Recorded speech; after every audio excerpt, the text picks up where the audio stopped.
help us continue our fight. Yes. So I want to stay with the concept of Nazis, right? Because that's our theme, that we're all Nazis now, right? Nazis. We're definitely getting this video deboosted. Right.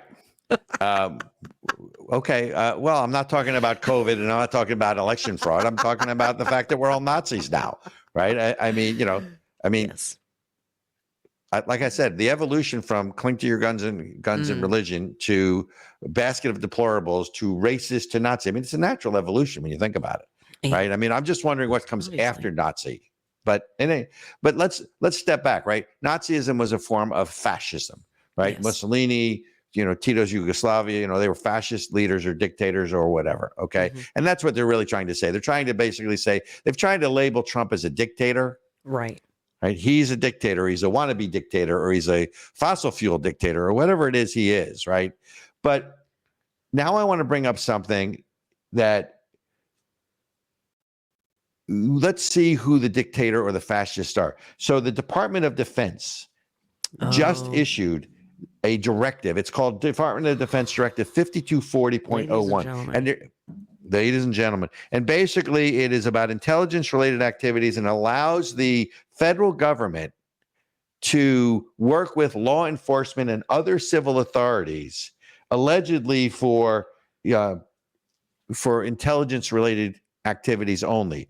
But I will tell you, so I don't know if you can all see this, but this is DoD directive right here. Yeah. Okay.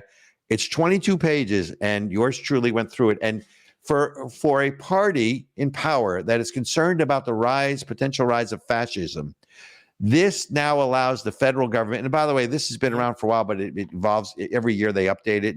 And this is the first time it's allowing federal authorities to work with state and local authorities domestically. That's the real issue. Whether or not it allows them to use lethal force against U.S. citizens is going to be subject to interpretation. It doesn't say you can, and it doesn't say you can't, but there's a couple things that I want to point out. It's 22 pages. Again, it's the Department of Defense intelligence and intelligence-related activities and defense intelligence component assistance to law enforcement agencies and other civil authorities. What's in a name? But let me get you some of the highlights. Like, just to be clear, like, they didn't need to do this so that the National Guard could be called in for riots and things like that, as was discussed during the Summer of Love. They're talking about... That must be 2020, right? Yep, exactly. They're talking about U.S. military, okay? Uniformed police officers. Or, excuse me, uniformed soldiers. Not National Guard. Not National Guard, okay? Although they probably are talking, I mean, the feds can call up the National Guard, but that's a whole other conversation. Okay, go ahead. Got it. So if you go to page 5, okay, first of all, it says, who can invoke this? Page 5, section K3 says the following. The defense intelligence components will only conduct or provide support or conduct of covert activities in times of war declared by Congress, during a period covered by a report from the president to Congress, or, it's my favorite, when such actions have been approved by the president and directed by the Secretary of Defense. So it's a low bar. If the president says do it, right? Wow. Now it says it must be limited. By the way, when they tell you what they're not going to do, you always have to worry. It says no Department of Defense civilian employee or member of the armed forces will engage in or conspire to engage in assassination. Well, that makes me feel better, right? So they specifically said you can't assassinate anybody. Of course, then again, assassination is not against a mob, right? I mean, assassination is you're targeting one person. So that's who can invoke this, which basically means by executive order, the president can invoke this, right?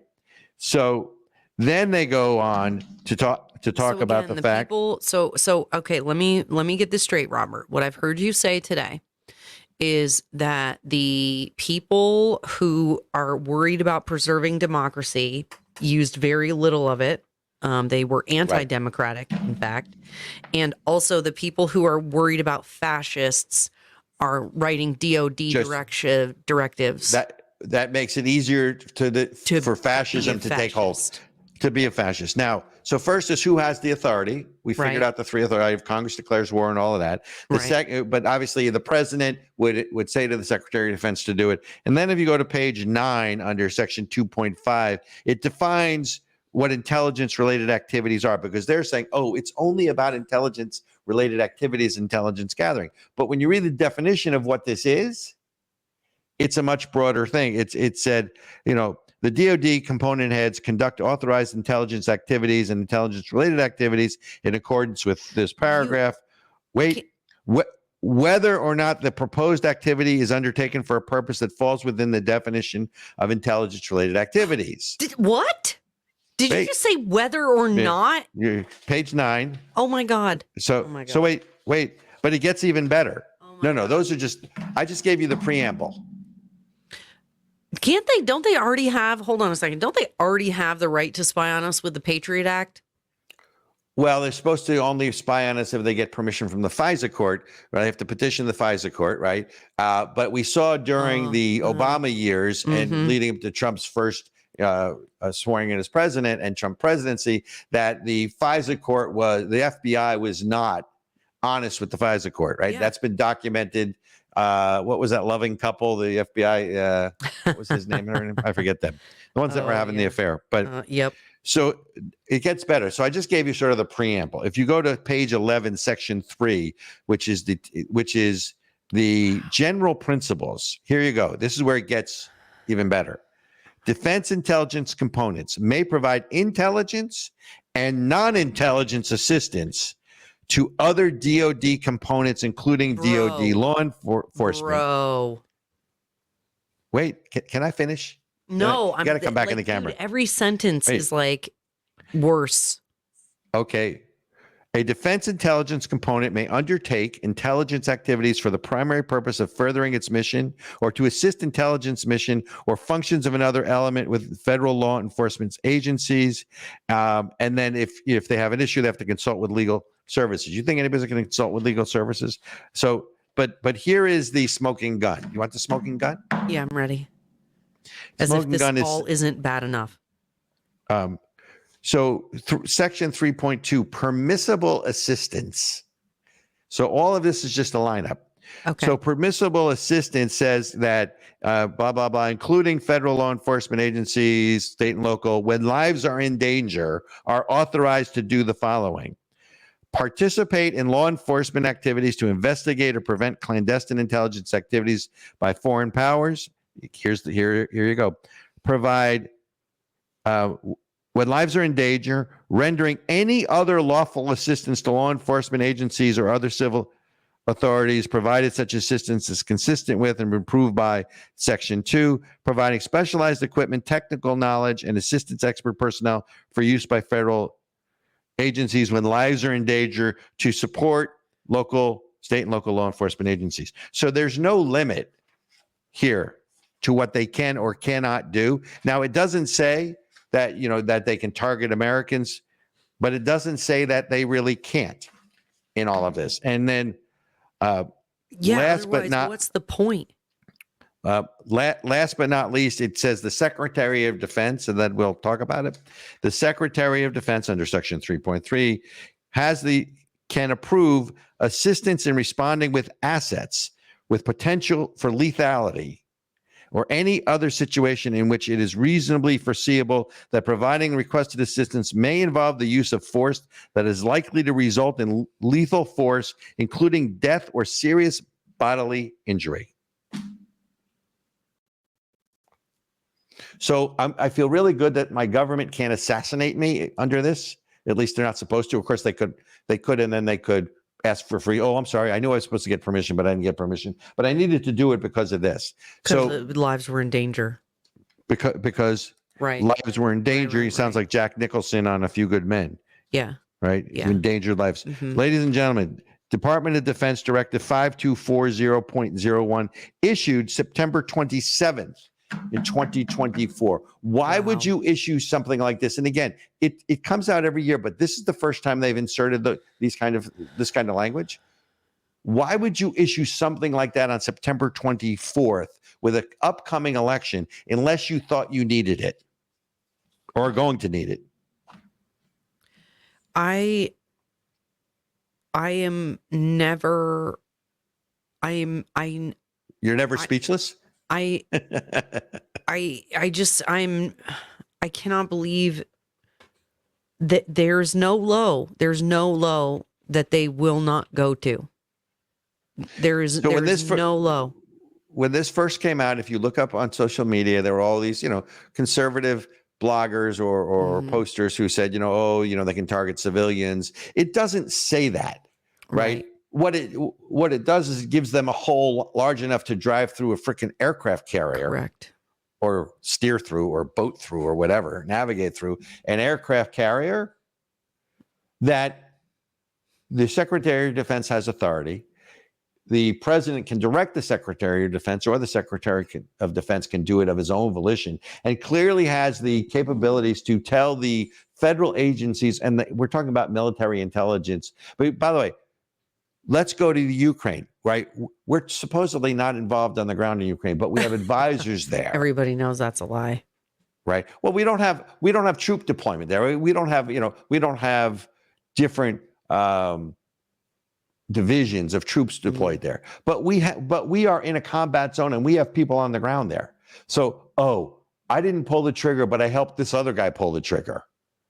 What's the difference? This is the federal government that is. If the Biden-Harris or Harris-Biden campaign is worried about Donald Trump being a fascist, well, first of all, if Donald Trump wins, what power did you just give him? I guess you just gave him power to put Debbie Dingle or Debbie Dingbat in a concentration camp or an internment camp. Literally.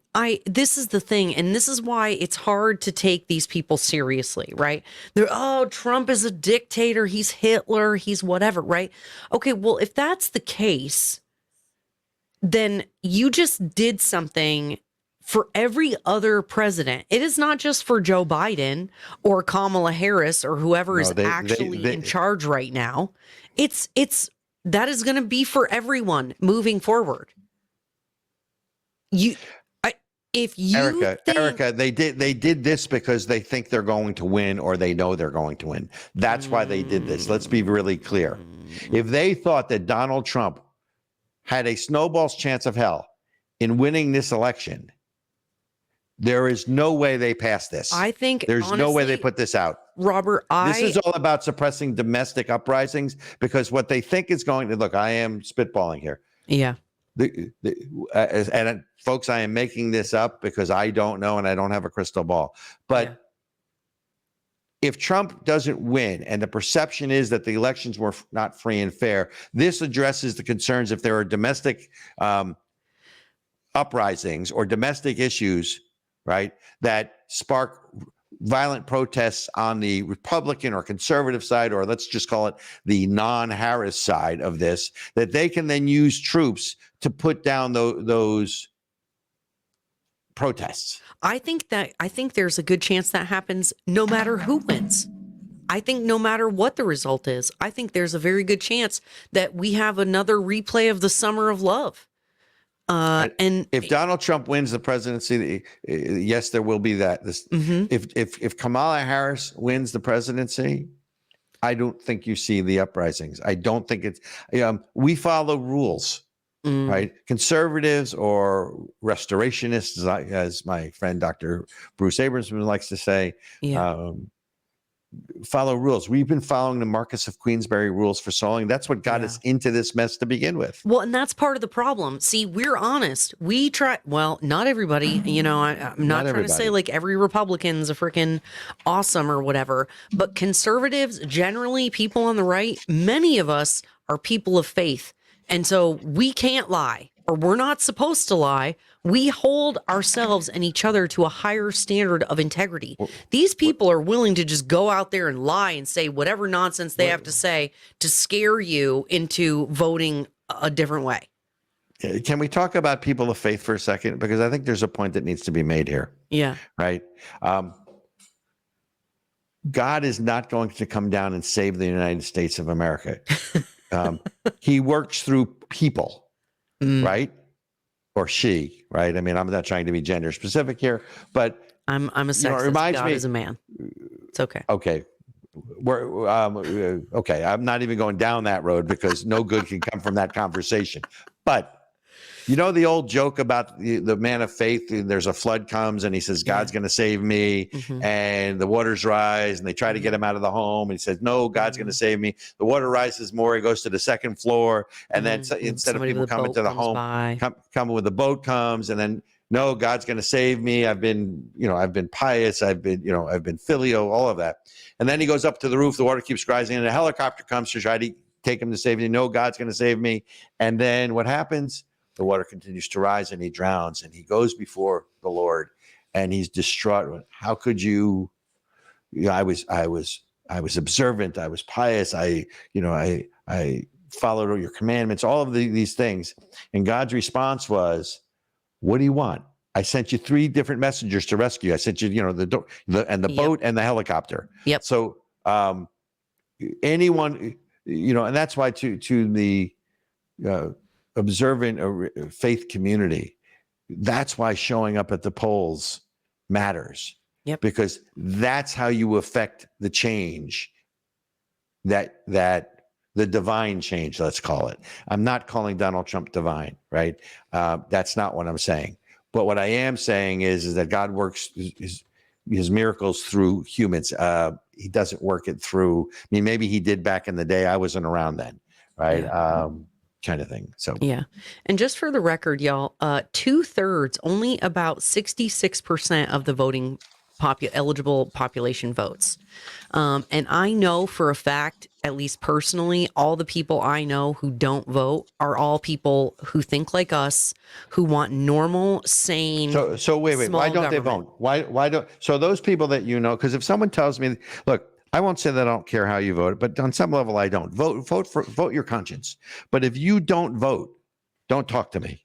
Don't even. We can disagree, and hopefully we can disagree sort of civilly, right? And we can have civil discourse, and it can be passionate, it can be ardent. But if you don't vote, I'm not even sure what to make of that. Yeah. So what do you say to your friends who, I think this, and this, and that, but I don't vote? I say, then I tell them everything that's wrong is your fault because you don't participate. You know better, but you won't participate. And so because your unwillingness to participate in your own self-governance, the crazy people win. They get to win out. I'm like, and almost say, my vote doesn't matter. And I'm like, that's a lie. If you look at history, I can tell you 1,000 different races that were won by tiny margins. And if everyone had just shown up, it would have made a different outcome. And so, I just kind of don't really let anybody get away with it. Can I put my tinfoil hat on? Yeah. Who votes doesn't matter. Who counts the vote matters. Sorry, just kidding. Hey. That is a paraphrase of Stalin, by the way. You're not wrong though. If you are a Republican and you're out there and you have a problem and you're worried about election integrity, and then you don't volunteer and you don't participate in the process, I'm just saying, we gotta, they want you to feel helpless. They want Americans to be disengaged. They want you to be disenfranchised. They want you to be focused on arguing with each other about social issues so that you don't focus on how they're robbing your freaking bank account and your children's bank accounts and your yet born great grandchildren's bank accounts. That's you must have a lot of money if your great are going to inherit, but okay. You know what I'm saying?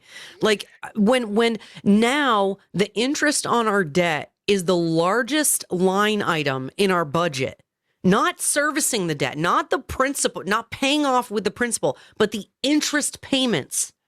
That's outrageous. So hang on a second. So I was talking to a friend of mine the other day, and elder gentleman, older than me, in his 80s, been around, tough Jersey, tough Italian Jersey guy, love him. And we were talking, we have these deep discussions, and he said, Robert, he goes, where do you think all of this started? And, you know, my Mm. response, because I'm not as old as he is, you know, to me, I sort of put it back to the Clintons and after, what was that? So Clinton was what, 92?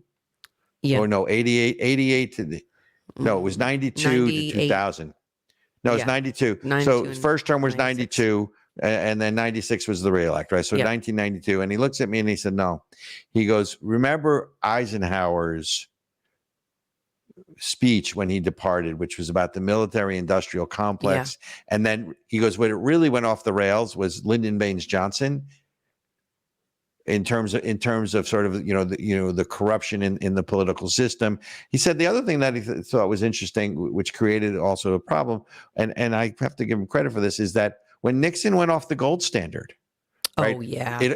Because when we went off the gold standard and we tied the currency to the amount of gold that we held in Fort Knox or wherever, it had a value that could be determined. But now it's where the point where the government can just print as much money as they want, Fractional because reserve it doesn't. currency.